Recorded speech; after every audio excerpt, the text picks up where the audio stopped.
الحمد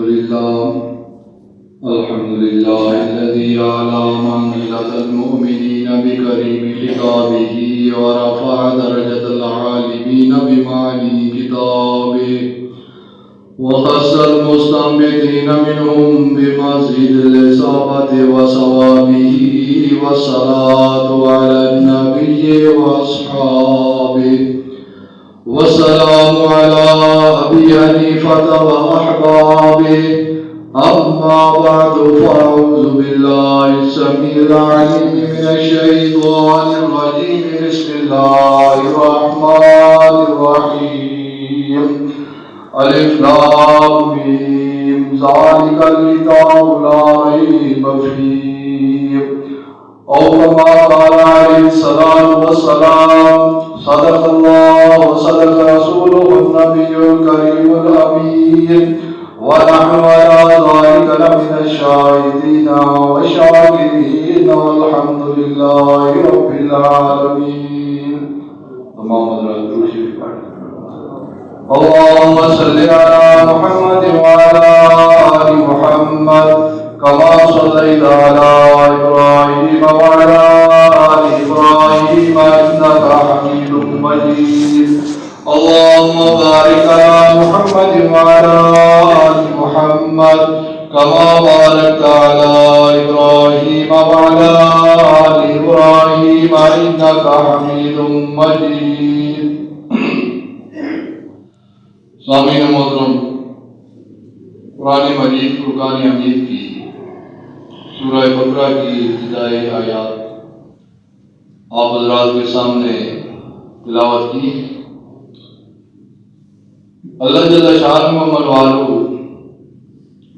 قرآن مقدس کی ابتدا میں الف لام میم یہ حروف مقطعات ہیں، کاف ہا یا عین طٰہٰ، اس طرح کے جو الفاظ ہیں ان کے معانی اور مطالب کے بارے میں مفسرین فرماتے ہیں اللہ و رسولہ عالم، کہ اللہ اور اس کے رسول جناب رحمت للعالمین پاک محمد صلی اللہ علیہ وسلم ان کے مطالب اور معانی جانتے ہیں.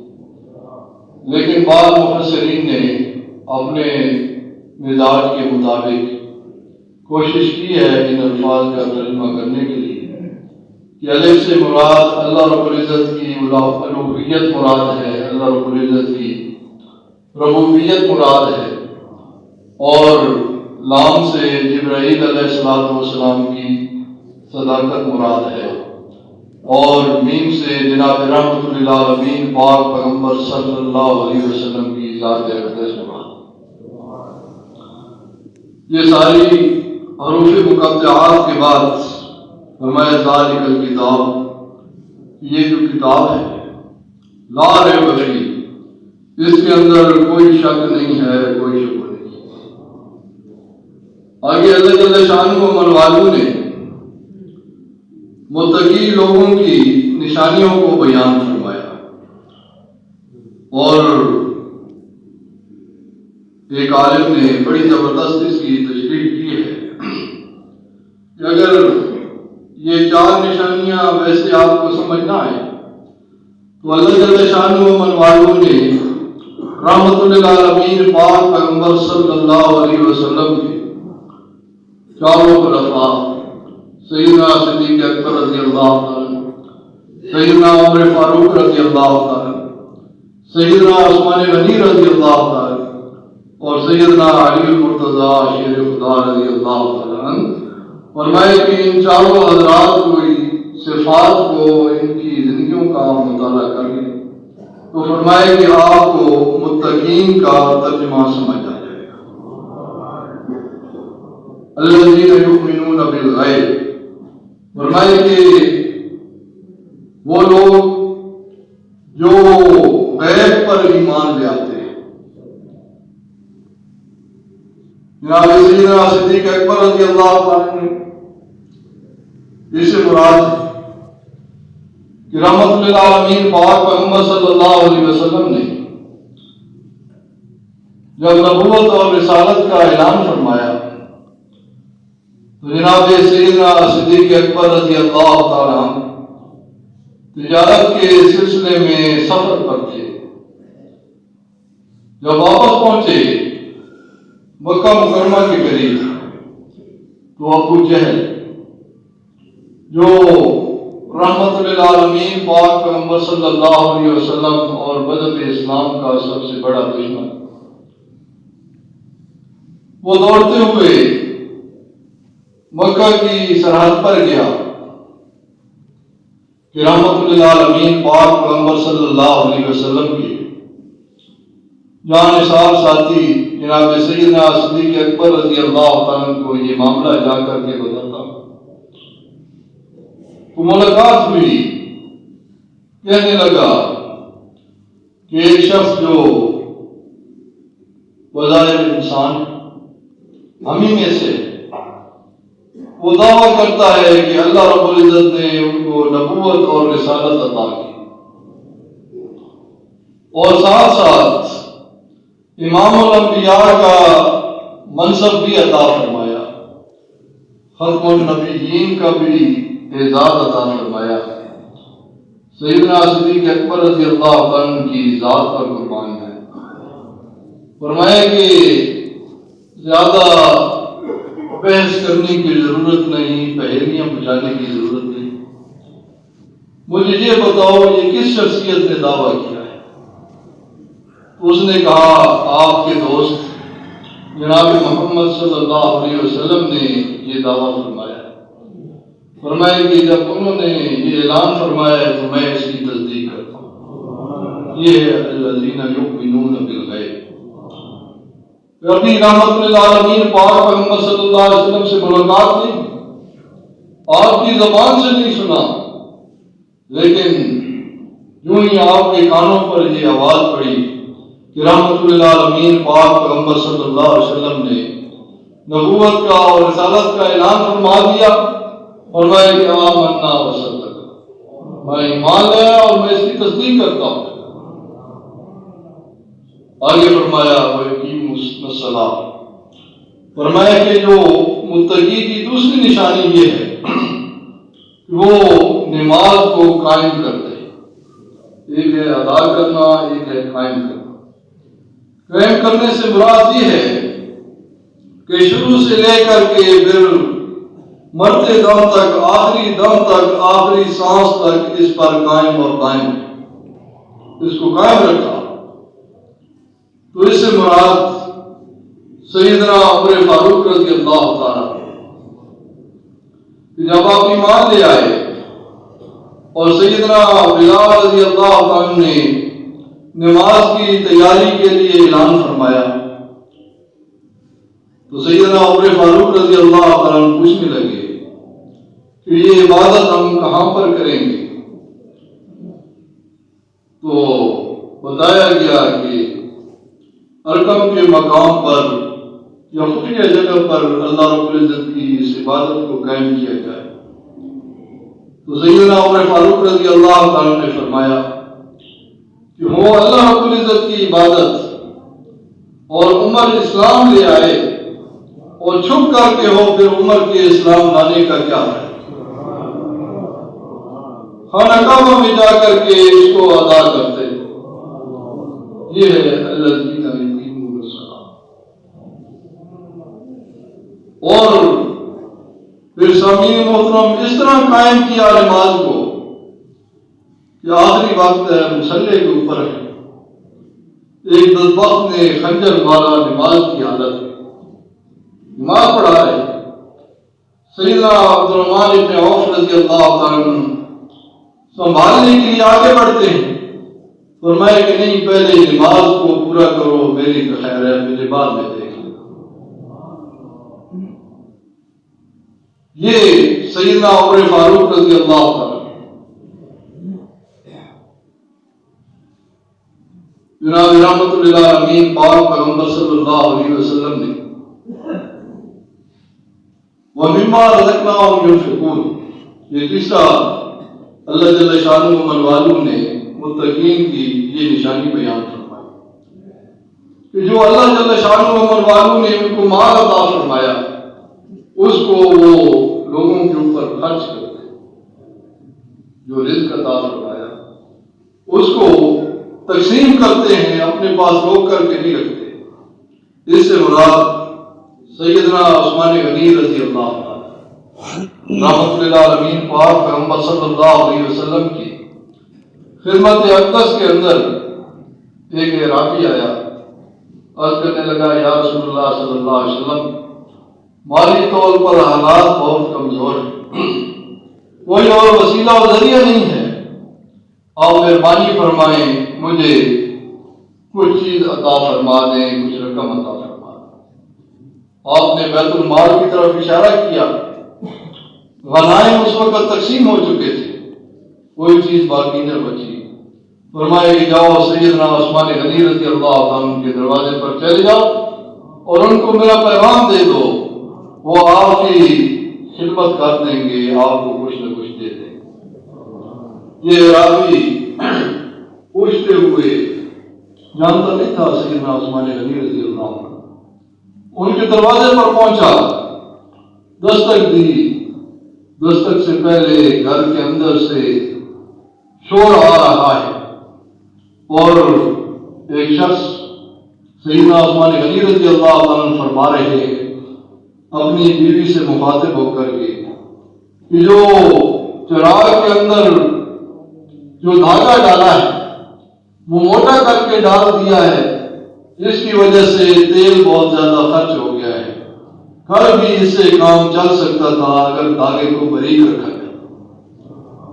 وہ شخص جب اس نے یہ بات سنی اس نے کہا بڑا عجیب معاملہ ہے، پھر رحمت للعالمین پاک پیغمبر صلی اللہ علیہ وسلم نے مجھے بھیجا ہے کہ اس شخص کے دروازے پر چلے جاؤ، وہ تمہاری مدد کر دے گا، تمہیں کچھ نہ کچھ دے دے گا۔ یہاں پر معاملہ یہ ہے کہ دھاگے کو موٹا کرنے پر بھی لڑائی ہو رہی، چنانچہ جب دستک دی سیدنا عثمان غنی رضی اللہ عنہ بعد تشریف لائے، رحمت للعالمین پاک پیغمبر صلی اللہ علیہ وسلم کا پیغام پہنچایا، فرمایا کہ یہیں پر کھڑے ہو میں آتا ہوں۔ گھر گئے، ایک تھیلی اٹھا کر کے لے آئے جس کے اندر 20,000 دینار تھے۔ اس شخص کو تھما دیا، نام بھی نہیں پوچھا، جگہ کا نہیں پوچھا، رحمت للعالمین پاک پیغمبر صلی اللہ علیہ وسلم کا حکم آ گیا سر آنکھوں پر۔ اس شخص نے وصول کیا اور کہنے لگا کہ میں ایک بات عرض کرتا ہوں، یہ بڑا عجیب معاملہ ہے، ادھر تو آپ ایک دھاگے کے موٹے ہونے پر جس پر تیل زیادہ خرچ ہو گیا اس پر چرچا کر رہے ہیں، بحث کر رہے ہیں، اور دوسری طرف معاملہ یہ ہے کہ 20,000 دینار مجھے دے دیے، یہ کیا معاملہ ہے؟ تو سیدنا عثمان غنی رضی اللہ عنہ نے فرمایا کہ جہاں پر حساب دینا ہو وہاں پر احتیاط کی جاتی ہے، جو میں نے یہ خرچ کیا ہے جو اپنے گھر پر خرچ کروں گا اس کا مجھ سے حساب لیا جائے گا کل قیامت کے دن۔ وَأَمَّا بِنِعْمَةِ رَبِّكَ فَحَدِّثْ۔ اور فرمایا کہ جس کا حساب لینا ہو اس میں پھر یہ ہاتھ تھوڑا کھینچ کر نہیں رکھنا پڑتا، کھلا رکھنا پڑتا، یہ میں نے آپ کو دے دیا، یہ اللہ رب العزت کے ہاں چلا گیا، اور پھر اس کے بارے میں مجھے فکر مند ہونے کی ضرورت ہے، یہ اللہ رب العزت سے میں نے اس کا حساب لینا ہے جو میں نے آپ کو خرچ کرنے کے لیے دیا۔ یہ ہے کہ جو اللہ رب العزت کے راستے میں خرچ کرتے ہیں۔ اور فرمایا کہ سیدنا علی رضی اللہ عنہ والذین یؤمنون بما انزل الیک وما انزل من قبلک وبالآخرۃ هم یوقنون۔ فرمایا کہ چوتھی نشانی متقی کی یہ ہے کہ رحمت للعالمین پاک پیغمبر صلی اللہ علیہ وسلم آپ پر جو نازل ہوا اور آپ سے پہلے جو رسولوں پر نازل ہوا وہ اس کی تصدیق کرتے، اس پر ایمان لے آتے. تو اس کا تعلق علم سے کہ اللہ رب العزت جس کو علم عطا فرماتا ہے وہی آپ کو علم حاصل کرنے کے بعد آپ کی وحی، آپ پر نازل ہونے والی وحی کا بھی اس پر بھی ایمان لے آتا ہے، اور آپ سے پہلے جو رسولوں پر آسمانی کتب اور صحائف نازل ہوئے اس پر بھی ایمان لے آتا ہے. اس سے مراد سیدنا علی رضی اللہ عنہ، سیدنا عمر فاروق رضی اللہ تعالیٰ عنہ کا دور ہے. ایک لڑکے کو لایا گیا جس نے اپنے مالک کو قتل کر دیا. سیدنا عمر فاروق رضی اللہ عنہ نے پوچھا کیا بچہ تم نے اپنے مالک کو قتل کیا ہے؟ وہ کہتا ہے یا امیر المومنین میں نے قتل کیا ہے. کس وجہ سے؟ تو وہ کہنے لگا کہ وہ آدمی مجھ سے برا فعل کرتا تھا، تنگ آ کر کے میں نے اس کو قتل کر دیا. سیدنا عمر فاروق رضی اللہ عنہ نے فرمایا کہ تمہارے پاس کوئی گواہ ہے اس بات پر؟ عرض کی یا امیر المومنین کوئی گواہ نہیں. فرمایا کہ پھر تمہارے اوپر قصاص بدلہ کیا جائے گا، تمہیں قتل کیا جائے گا. سیدنا علی رضی اللہ عنہ پاس موجود ہے. عرض کی یا امیر المومنین اگر اجازت ہو تو اس معاملے کی میں تحقیق کرتا ہوں. سیدنا عمر فاروق رضی اللہ عنہ فرمایا کہ علی آپ کیا تحقیق کرو گے؟ اس کے پاس تو گواہ بھی موجود نہیں ہے اور قتل کرنے کا اقرار بھی کر رہا ہے. تو سیدنا علی رضی اللہ عنہ نے فرمایا کہ مجھے تھوڑا وقت دے. چنانچہ اس بچے کو ساتھ لیا اور جس کو اس نے قتل کیا اس کی قبر پر تشریف لے گئے. قبر کو کھدایا، خود قبر کے اندر تشریف لے گئے اور پھر واپس آ کر کے کہتے ہیں کہ قبر کو بند کر دیا. چنانچہ چلتے ہوئے سیدنا عمر فاروق رضی اللہ عنہ کی خدمت میں حاضر ہو گئے. یا امیر المومنین یہ بچہ بالکل ٹھیک کہہ رہا، اس کا مالک اس کے ساتھ برا فعل کرتا تھا. سیدنا عمر فاروق رضی اللہ عنہ نے فرمایا کہ آپ کو کیسے معلوم؟ تو سیدنا علی رضی اللہ عنہ نے فرمایا کہ عمر رحمت للعالمین پاک پیغمبر صلی اللہ علیہ وسلم کا ارشاد میں نے سنا ہے کہ جو شخص لواطت کا کام کرتا ہے، قوم لوط کا عمل کرتا ہے، جب وہ دفن ہوتا ہے تو فرشتے اس کی لاش کو لے کر کے قوم لوط کی قبرستان میں پہنچا دیتے تاکہ اس قسم کا جو عذاب ہے وہیں پر ہوتا رہے. یہاں پر اگر عذاب ہوگا تو ساتھ والوں کو تکلیف ہو. اس لیے اے عمر میں نے قبر میں دیکھا اس شخص کی لاش موجود نہیں ہے. اس وقت سیدنا عمر فاروق رضی اللہ عنہ نے ارشاد فرمایا لولا علی لکان ہلک عمر. فرمایا کہ اگر علی نہ ہوتے تو آج عمر ہلاک ہو جاتا. آپ پر زمین کے اوپر آپ کو گواہ نہیں ملے، لیکن آپ نے زمین کے اندر سے اس بچے کی گواہی اور بے گناہی کو ثابت کیا. یہ ہے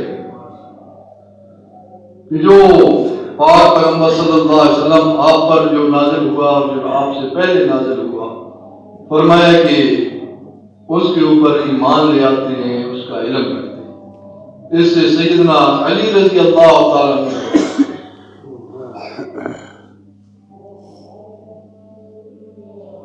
تو سامعین محترم، قرآن مجید کی یہ ابتدائی آیات ہیں، اگر ان کے اوپر بھی آدمی توجہ کر دے اور پھر ترجمہ پڑھنے کے ساتھ ساتھ رحمت للعالمین پاک پیغمبر صلی اللہ علیہ وسلم کے ان جانثار ساتھیوں کا زندگی کے سارے عمل کو، ان کی زندگی کو سامنے رکھیں تو قرآن مقدس کو سمجھنے میں بہت زیادہ آسانی ہو جاتی ہے۔ یہ ایسی جماعت ہے جس کو اللہ جل شانہ و عمل والوں نے دنیا میں ہی اپنی رضا کا سرٹیفکیٹ عطا فرمایا۔